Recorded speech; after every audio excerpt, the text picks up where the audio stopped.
సిద్దిపేట జిల్లా గజ్వేల్లోని double bedroom ఇండ్లలో revenue అధికారులు సర్వే చేపట్టారు. మల్లన్న సాగర్ భూ నిర్వాసితులకు ప్యాకేజీ విషయంలో సర్వే నిర్వహిస్తున్నారు. అయితే ఆ సర్వే నిర్వహించకుండా ముంపు గ్రామాల ప్రజలు అడ్డుకున్నారు. దీంతో అధికారులకు గ్రామస్తులకు మధ్య వాగ్వాదం జరిగింది.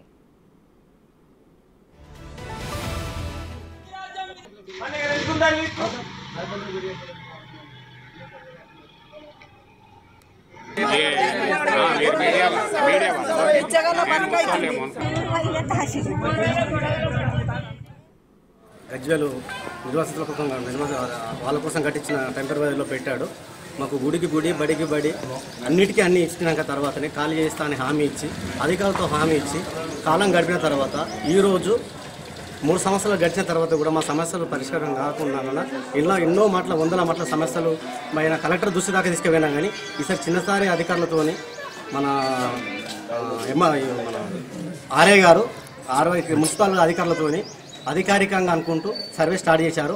సరే సార్, ఆ సర్వేలో ఏముంది సార్ అంటే మీకోసమే మీ ప్యాకేజీలు రాలేవు కదా, మీ ప్యాకేజీలు రాసుకుపోతున్నాము అని చెప్పేసి అన్నాడు. ఒక్కసారి చూపించమంటే చూపించలేడు. దాంట్లో తెల్ల పేపర్ మాత్రమే ఉంది. ఒక నిర్వాసితుని ఆధార్ కార్డు కానీ ఆయన మునిపోయిన ఎస్కేఎంఎస్ కానీ ఆయన ఏం కోల్పోయింది అనేది ఏమీ రాయట్లేదు. అందులో ఏం రాస్తున్నారంటే ఆ ఇంట్లో ఎవరు ఉంటున్నారో అన్న పేరు, ఎల్లయ్య ఉంటే ఎల్లయ్య, మల్లయ్య ఉంటే మల్లయ్య, పుట్టి తాత మాత్రంగా మొబైల్ నెంబర్ రాసిపోతున్నారు. నిలదీస్తే పక్కదారి పట్టిస్తున్నారు, బెదిరిస్తున్నాడు, సాటుగా ఫోటో తీస్తున్నాడు, వీడియోలు తీస్తున్నాడు, భయభద్రలో గురి చేస్తున్నాడు. సార్ ఇది కరెక్ట్ కాదు, మాకు ఇన్ఫర్మేషన్ ఇవ్వండి సార్ అని చెప్పేసి అన్నాము. మీ ఇన్ఫర్మేషన్ ఇవ్వట్లేదు, మాకు అధికారులు ఉన్నారు, ఇప్పుడు అధికారికంగా ఇన్ఫర్మేషన్ ఇవ్వమని చెప్పాను. మా సెక్రటరీ బాలరాజు గారికి ఇన్ఫర్మేషన్ ఇవ్వమని మాట్లాడితే ఆయనకు ఈ సారే ఇన్ఫర్మేషన్ ఇవ్వలేడట. ఆ సార్ మాకేమిస్తాడు?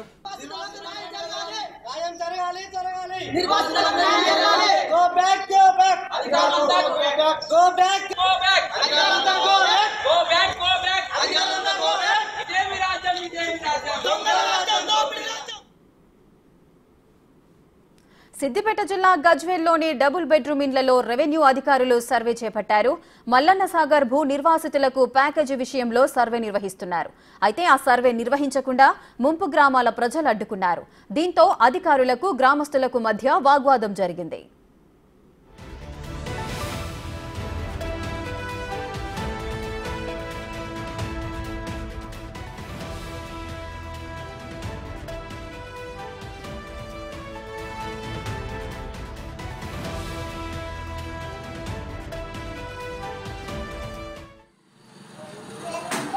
ఇంతకుముందు ఎక్కడ బంజారపల్లి అంటే గ్రామ పంచాయతీ వాళ్ళది డాటా పూర్తిగా రాయట్లేదు. వాళ్ళ ఆధార్ కార్డు కనీసం అడగట్లేదు, వాళ్ళ ఎస్కేఎంఎస్ అని అడగట్లేదు.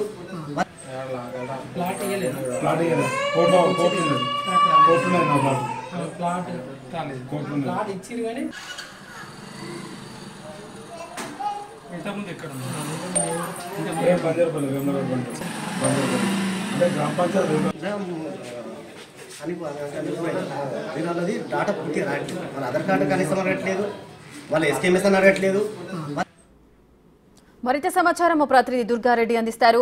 దుర్గారెడ్డి, అసలు ఏం జరిగింది? ఈ ముంపు గ్రామస్తులకు అదేవిధంగా గజ్వేల్లో రెవెన్యూ అధికారులకు మధ్య వాగ్వాదం జరిగినట్లుగా తెలుస్తోంది. డీటెయిల్స్ ఏంటి? రేఖ సిద్దిపేట జిల్లా గజ్వేల్ మున్సిపాలిటీ పరిధిలో 1100 ఇండ్లు కట్టారు పేదలకు ఇవ్వడానికి. 2023, 23, 21, 23లో డ్రా తీశారు 1100 మందికి. అందులో ఆ పేదలకు ఎవరైతే ఉన్నారో మల్లన్న సాగర్ల ముంపు గ్రామంలో 14 గ్రామాలకు సంబంధించిన కొండపోచమ్మ, మల్లన్న సాగర్లో ఎవరైతే భూబాధితులు ఉన్నారో తాత్కాలికంగా వాళ్ళు నివసించడానికి కోసం ఇవ్వడం జరిగింది. వీళ్ళని కాల్ చేపియాలంటే వీళ్ళకి కొన్ని చోట్ల నష్టపరిహారము 2013 భూసేకరణకు సంబంధించిన పరిహారం రావాల్సి ఉంది. వాళ్ళు కాల్ చేయాలంటే వాళ్ళు పరిహారం ఇచ్చిన తర్వాత కాల్ చేసే అవకాశాలు ఉన్నాయి. కానీ ఈ రోజు మాత్రం రెవెన్యూ మున్సిపల్ అధికారులు ఇక్కడికి వచ్చి సర్వే పేరుతోటి తీసుకొచ్చారు. నిజంగా సర్వే చేయాల్సిన అవసరం ఉంటే డ్రా తీయకముందే సర్వే చేయాలి. ఆ విషయం అట్లా ఉంటే వీళ్ళందరికీ కూడా వాళ్ళని సమానులు తీసుకొచ్చి వీళ్ళని బలవంతంగా భూసేకరణలో ఎప్పుడైతే గ్రామాలు కాల్ చేపించారో అదేవిధంగా ఇక్కడి నుంచి కూడా కాల్ చేపించడానికి అధికారులు అక్కడ ఉన్న పేదలంతా కూడా వచ్చి వీళ్ళపై దాడి చేసే ప్రయత్నం చేస్తున్నారని చెప్తున్నారు. స్థానికులు ఉన్నారు. నిజంగా డబుల్ బెడ్రూమ్ లో వాళ్ళు ఎందుకు ఉండాల్సి వచ్చింది, అసలు మల్లన్న సాగర్లో ఏం జరిగిందనే విషయం మొత్తం పూర్తిగా కనుక్కునే ప్రయత్నం చేద్దాం. అసలు విషయం ఏంటి, నీ పేరేంటి, అసలు ఏంటి? మనసారికి మా పోయింది ఇల్లు మళ్ళా సార్ పోయింది. అలా మాకు రావాల్సింది ఇంతవరకు 5 సంవత్సరాల నుంచి ఇక్కడ ఉంటున్నాం డబుల్ బెడ్రూమ్లో. మాలాంటి పెద్దలు చాలా మంది ఎవరికి రాలేదు, చాలా మంది ఏమొచ్చింది, ఏం రావాల్సి ఉన్నది? ప్యాకేజ్ రాలేదు, ఇల్లు రాలేదు సార్. 5 సంవత్సరాల నుంచి ఇక్కడనే ఉంటున్నాం. ఇంకా ప్యాకేజ్ రాలేదు అంటున్నారు, చాలా మంది కూడా ఉన్నారు, వాళ్ళని కూడా మాట్లాడి చూద్దాం. అసలు నిజంగా ఇప్పుడు ఈ రోజు కూడా సర్వేకి వచ్చారు, ఆ సర్వేలో అసలు నిజంగా అధికారులు ఏమన్నారు, మీరేమన్నారు? అది సర్వేనే కాదు సార్, యాక్చువల్గా అది సర్వేనే కాదు, ఆ ఫేక్ న్యూస్, ఫేక్ డాక్యుమెంట్స్ పట్టుకొని వచ్చారు.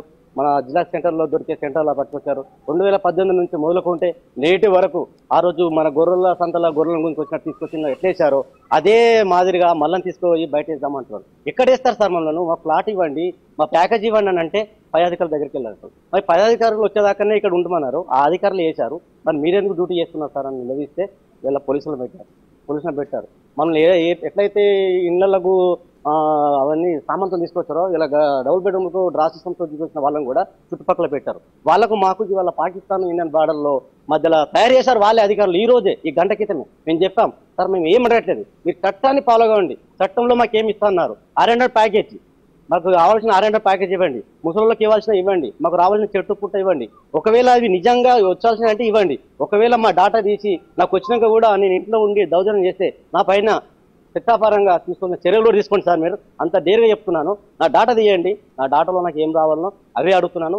అధికంగా ఇచ్చి నేను రౌడీజం చేస్తున్న పైన చట్టపరంగా చర్యలు తీసుకోండి సార్, న్యాయపరంగా ఏంటి సార్. అధికారులు మీరే 2018 నుంచి మొదలుకుంటే నేటి వరకు మా సమస్యలంతా మీరే తీర్చాలి. ఇలా మీరే ఈ ఇంట్లో మెడలు బట్టి నూకిరు, ఇదే ఇంట్లో నుంచి మళ్ళీ మెడలు బట్టి ఏడ నూకుతారో చెప్పండి సార్ అని అంటే దాన్ని చేయలేస్తున్నారు, రైళ్ల పంట పోతున్నారు, గట్టిగా మాట్లాడితే కేసు వాళ్ళని తీస్తున్నారు, ఇది మా పరిధి కాదు అంటున్నారు.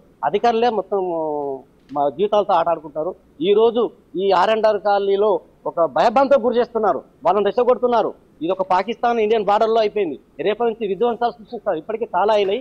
ఇక్కడ నుంచి మాకు చాలా భయంగా ఉన్నాం. మాకు రావాల్సిన ప్యాకేజ్ మాకు ఇచ్చేసి చూడొచ్చు, చాలా రావాల్సిన బెనిఫిట్స్ ప్యాకేజ్ మాత్రం ఇస్తే మాత్రం ఇల్లు కాల్ చేస్తామని స్వచ్ఛందంగా వెళ్ళిపోతామంటున్నారు. వాళ్ళకి రావాల్సిన చాలా మంది ఉన్నారు. అసలు నిజంగానే పోరాటం చేశారు, అక్కడ ఊరు కాల్ చేసి ఇక్కడికి వచ్చారు. అసలు ఏం జరుగుతుందో మాకు చెప్పేటప్పుడు మేము ఊరు కాల్ చేసే ముందు కూడా ఇదే, ఇప్పుడు సర్వే అయితే ఎలా అన్నారో అప్పుడు కూడా మండల ఆఫీస్ లో ఒక బాక్స్ పెట్టాడు. బాక్స్ పెట్టి నిర్వాసితులకు మీకు ఏమేమి ఇంతవరకు పెండింగ్ ఉన్నాయో అదొకటి రాసేయండి, రాసేసి ఒక రిసీవ్ తీసుకోమని అప్పుడు ఒక రిసీవ్ ఇచ్చాడు. ఆ రిసీవ్ ఇచ్చిండు, కానీ ఆ రిసీవ్ కు ఇప్పటి వరకు కూడా దానికి సమాధానం లేదు. ఆ రిసీవ్లు ప్రతి ఒక్కరి దగ్గర ఉన్నాయి, ప్రతి నిర్వాసితుల దగ్గర ఉంటాయి. ఏం చేశారంటే మాకు ఫస్ట్ R&R ఇచ్చిన తర్వాత మా ప్యాకేజ్ కానీ మాకు వచ్చేటువంటి డబ్బులు కానీ ఇల్లు కానీ ఏర్పాటు చేసిన తర్వాతనే వాళ్ళు మల్లన్న సాగర్ అనేది మొదలు పెట్టాలి. అలాంటి మొదలు పెట్టకుండా మాకు ముందుగానే మాకు ఎలాంటి ఇవ్వకుండా ఇక్కడ తాత్కాలికమైనటువంటి గృహాలలో మమ్మల్ని నుంచి ఇవి మొదలు పెట్టి ఇక్కడ తీసుకొచ్చేసి ఒక 6 నెలల్లో మీకు ఖచ్చితంగా ఇల్లు కట్టిస్తాం, లేకుంటే ఫ్లాట్ తీసుకుంటే ఫ్లాట్ ఇస్తాం అని చెప్పేసి ఇక్కడ తీసుకొచ్చి ఇక్కడ వేసారు. వేసిన తర్వాత కొంతమందికి 30,000 రూపాయలు ఇచ్చి కూడా బయట మీరు రెంట్కు ఉండండి, ఇక్కడ ఇల్లు సరిపోతున్నామని వాళ్ళకు కూడా ఇచ్చారు. 6 నెలలని చెప్పినటువంటి సమయం ఇప్పటికి 3 సంవత్సరాలు గడిచినా కూడా ఒక్కరికి కూడా పరిష్కారం అనేది కాలేదు. అంటే ఈ రోజు రెవెన్యూ వాళ్ళు మున్సిపాలిటీ వాళ్ళు ఇక్కడికి వచ్చారు. నిజంగా మీరు ఉండడానికి తాత్కాలికంగా మీకు లాట్ ఏమైనా ఎంపిక చేసినట్టు లేకుంటే ఇల్లు ఇచ్చినట్టు ఏమైనా పత్రాలు ఇచ్చారా? అసలు ఆ రోజు ఎవరు చేశారు, మేము ఉండమని ఎవరు చెప్పారు? ఆర్డీఓ గారు చెప్పారు. ఆర్డీఓ గారు చెప్పారు ఖచ్చితంగా. మేము కూడా అప్పుడున్న ఆర్డీఓ ఎవరు, కలెక్టర్ ఎవరు? అనంతరెడ్డి గారు ఉన్నారు. అప్పుడు ఆర్డీఓ కలెక్టర్ ఏమో వెంకటరామరెడ్డి, ఆర్డీఓ గారు ఏమో అనంతరెడ్డి గారు ఉన్నారు. అనంతరెడ్డి గారు కూడా విఆర్ఓ ఉండి విఆర్ఓ దగ్గర స్లిప్ రాయించుకున్న తర్వాతనే ఆర్డీఓ త్రోనే ఇక్కడ మాకు ఇల్లు అలాట్మెంట్ చేసి ఇక్కడ టెంపరరీ హౌసెస్ లో ఉంచారు. ఈ రోజు ఏమంటున్నారు అంటే మీరు ఎందుకు వచ్చారంటే ఈ టెంపరరీ హౌసెస్ లో ఎవరు ఉంటున్నారో మాకు డేటా కావాలని వచ్చాము. మేము ఆల్రెడీ చెప్పాం, మీ దగ్గర డేటా ఆల్రెడీ ఉన్నది, మీరు మాకు రావాల్సిన డేటా ఉన్నది, ప్లస్ మీరు ఎవరైతే ఇల్లు అలాట్మెంట్ చేశారో ఆ డేటా కూడా మీ దగ్గర ఉంటుంది అని అడిగితే మేము ఏమంటున్నారంటే ఇప్పుడు వచ్చినటువంటి ఆర్ఐ ఇక్కడ మన గజ్వేల్ పరిధికి చెందినటువంటి ఆర్ఐ మీకు ఇవ్వాల్సింది సిద్దిపేట చెందినటువంటి ఆర్డీఓ గారు ఇవ్వాలి, మాకు సంబంధం లేదు. మేము ఖాళీ ఈ డబుల్ బెడ్రూమ్లు ఖాళీ చేయించడానికి మాత్రమే మా పరిధిలో ఉన్నది, మేము చేస్తున్నాం అనేటువంటి ఒక మాట చెప్పాడు. మేము అడగంగా ఆ మాట చెప్పాడు. లేదు సార్ మాకు న్యాయం జరగాలి కదా, మేము ఇలా అవుతున్నదంటే మీకు న్యాయం జరగాలంటే ఆర్డీఓ తడిగోరి మీకు మేము అలాట్మెంట్ చేసేది కాదు, సిద్దిపేట ఆర్డీఓ గారు అలాట్మెంట్ చేస్తారు. మా ఆర్డీఓ మా పరిధిలో సమన్వయ లోపంతో ఆర్డీఓ అదే జిల్లా పరిధిలో ఉన్నప్పుడు అదే ఆర్డీఓ తీసుకొని ఇంకొక విషయం చూద్దాం మనం. ఇక్కడ చూస్తున్న ఈ మహిళా పేరు ఏం పేరమ్మా మీ పేరు? బాలమ్మకి అంటే 2023లో మాత్రము డ్రా తీశారు. ఒకే నెంబర్ ఇచ్చి ఆ తర్వాత మరొకరికి కూడా ఫామ్ హౌస్ లో పనిచేసే వరకు మరొకరు ఇదే నెంబర్ లో కేటాయించారు. వాళ్ళు అక్కడికి వచ్చి నివాసం ఉంటున్నారు 3 సంవత్సరాల నుంచి. నిజంగా ఆర్డీఓ తర్వాత అక్కడున్న ఎంఆర్ఓ మున్సిపల్ కమిషనర్లు అంతా కూడా డ్రా తీసే సమయం అసలు ఏం జరిగిందమ్మా? మీరు వచ్చే వరకు మీకు ఇల్లు ఇచ్చారా? అసలు ఏంటి? మేము డ్రా తీసిన తర్వాత ఇక్కడికి వచ్చి అడిగితే మాకు పట్టా చేసి ఇచ్చిరమ్మా, మాకు 21 పట్టా చేసి ఇచ్చిరు అంటారు. 23లో మాకు డ్రా తీసిరు గజ్వేల్. మేము గత 15 సంవత్సరాల నుంచి కేసీఆర్ ప్రభుత్వం ఉండక ముందు నుంచి కాంగ్రెస్ ప్రభుత్వం ఉన్నప్పటి నుంచి కూడా మేము దరఖాస్తులు పెడుతూనే ఉన్నాం. ఇండ్ల గురించి పెట్టంగా డ్రా తీసిరు. ఆ డ్రా తీసిరని ఈడికి వచ్చి చూసేసరికి కేసీఆర్ పాలనలో ఉన్నందుకు ఆయన పట్టకాయలను వేయించాడు. ఆయన ఏ విధంగా ఈ డబుల్ బెడ్రూమ్ కు అధిక ఉండాల్సిన అవసరం లేదు. నాకు ఇక్కడ డ్రా వెళ్ళింది, నాకు వెళ్ళిన డ్రా నా ఇల్లు నాకే కావాలి. అవునమ్మా, నీ ఇల్లు నీకే కావాలంటున్నావు. ఇప్పుడు తాళం వేసిన ఇంటికి వచ్చి అసలు అధికారులను తీసుకొని వచ్చారు, మీరు అధికారులతో కలిసి వచ్చారు. అధికారులు ఇప్పుడు సర్వే చేస్తే ఏమన్నారు? అధికారులు సర్వే చేస్తే వాళ్ళకు పట్ట వేసి ఇచ్చారు, మేము ఏం చేయలేదు అంటారు. మరి ఎట్లా అని పట్ట చేసి ఇచ్చారు అంటే పట్ట చేసి ఇచ్చిన వాళ్ళని అడుక్కోమని అంటారు. అసలు ఎవరు పట్ట చేసి ఇచ్చారు, వాళ్ళు ఎందుకు వచ్చారు, మా పరిస్థితి ఏంటి, వాళ్ళని ఇంకా ఎన్ని రోజులు ఇట్లా ఇబ్బంది పెడతారు. నాకు కిరాయిలు కట్టాలంటే కూడా చాలా ఇబ్బంది అవుతుంది. నాకు 2 ఆడపిల్లలు, నేను నా పిల్ల ఉన్నప్పటి నుంచి దరఖాస్తు పెడుతున్నాను. నా పెద్ద బిడ్డ పెళ్ళి అయింది, ఆ పిల్ల కూడా 2 పాపలు పుట్టింది. ఇంకా వాళ్ళైతే ఎప్పుడైతే తొగట మండలి మల్లన్న సాగర్ భూములు కోల్పోయారో వాళ్ళందరికీ కూడా ఇక తాత్కాలిక నివాసాలు ఇస్తే వాళ్ళకి రావాల్సిన నష్టపరిహారం ఇస్తే ఖచ్చితంగా వీళ్ళు కాల్ చేసే అవకాశం ఉంది. కానీ ఆ విధంగా ఇవ్వలేకపోతారు కనుక మేము కాల్ చేయాలని చెప్పి ఇక్కడ భూబాధితులు చెప్తున్నారు. ఇక్కడ డ్రాప్ చేసిన వాళ్ళు వచ్చి కూడా మేము పేదలమో మాకు ఇల్లు ఇవ్వాల్సిందని చెప్పి వాళ్ళు చెప్తున్నారు. ఈ సమస్యను పరిష్కారం చేయాలంటే జిల్లా కలెక్టర్ రెవెన్యూ యంత్రాంగం అంతా దిగి రావాలి. అక్కడ ఉన్న 1100 ఇల్లు ఎవరికైతే ఇచ్చామో, ఎవరికి కేటాయించామో, రావాల్సిన బెనిఫిట్స్ ఏమున్నాయి. రాష్ట్ర ముఖ్యమంత్రి ఆనాడు ముఖ్యమంత్రి 2019 మొదలుపెట్టిన తర్వాత 2022లో మల్లన్న సాగర్కి వచ్చి ఒక 100 కోట్లు ఎక్కువ ఖర్చు అయిన సరే వెంకటరామరెడ్డి అయితే క్లియర్ చేయమని చెప్పిన తర్వాత కూడా క్లియర్ చేయలేకపోతున్నారు. అంటే ఇక్కడ ఎంతవరకు తెలిసిపోతుంది. నిజంగా వీళ్ళంతా చాలా మంది కొంతమంది తనపై పట్టుకొచ్చింది రేఖ వృద్ధులు అక్కడ శ్మశాన వాటికి కూడా లేదంటే అక్కడికి వెళ్ళి ఆ పరిస్థితి చూసే ప్రయత్నం చేద్దాం. Right, thank you Durga Reddy, thanks for the details.